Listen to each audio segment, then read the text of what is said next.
Ultime étape de la visite d'État du président Alassane Ouattara dans le district des montagnes d'Uekoué, la capitale de la région du Guémon.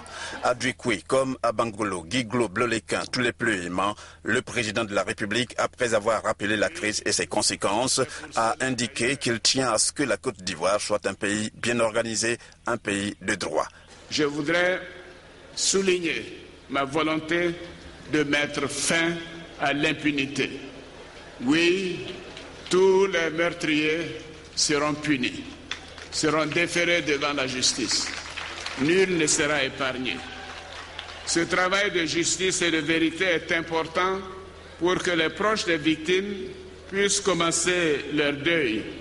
Et aussi, à l'issue du travail de la Commission nationale d'enquête et de la Commission Dialogue, Vérité et Réconciliation, nous pouvons commencer l'indemnisation des victimes et des proches des victimes. C'est un devoir de solidarité et vous pouvez me croire, j'attends impatiemment de pouvoir démontrer à tous ces proches des victimes que nous tenons parole. Chaque fois que j'avais des appels des uns et des autres sur ce qui se passait à Douekoué, à Bloléquin, à Guiglo, à Toulepleu, ailleurs, j'étais révolté à l'idée que ceci pouvait arriver en Côte d'Ivoire, la terre de Félix Houphouët-Boigny, une terre de paix, une terre de tolérance. Et nous devons faire en sorte que cela ne se reproduise plus jamais. Le chef de l'État, en tant que président de tous les Ivoiriens, a également demandé que la page de la crise soit tournée pour aller résolument au pardon, à la réconciliation et la paix. Et je voudrais vous exhorter au pardon et à la paix. Je voudrais vous dire que cela demande la réconciliation, une réconciliation vraie, une réconciliation sans esprit de vengeance, parce que nous aimons notre chère Côte d'Ivoire. Oui, nous devons bâtir cette nation ensemble et apprendre à vivre à nouveau ensemble, comme cela a été pendant des décennies avant que la division et la haine ne soient introduites dans le tissu social. C'est un travail collectif auquel chacun devra prendre part avec humilité.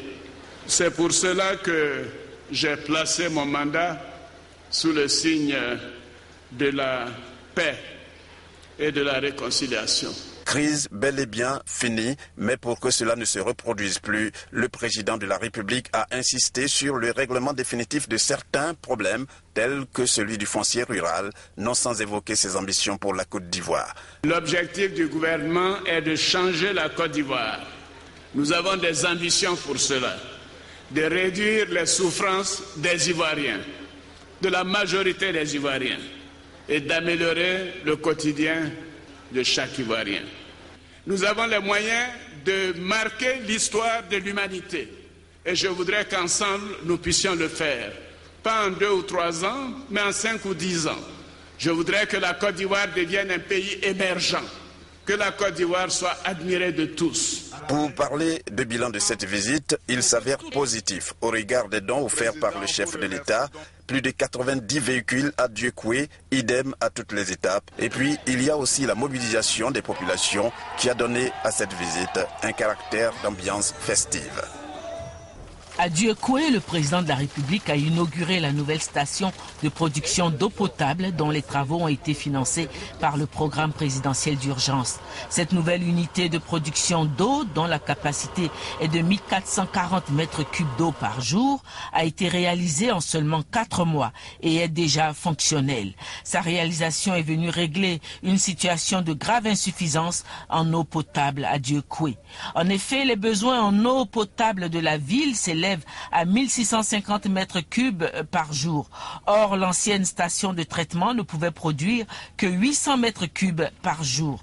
Grâce à l'apport de la nouvelle station de traitement qui vient d'être créée, Uekoué dispose désormais de 2290 mètres cubes d'eau journellement.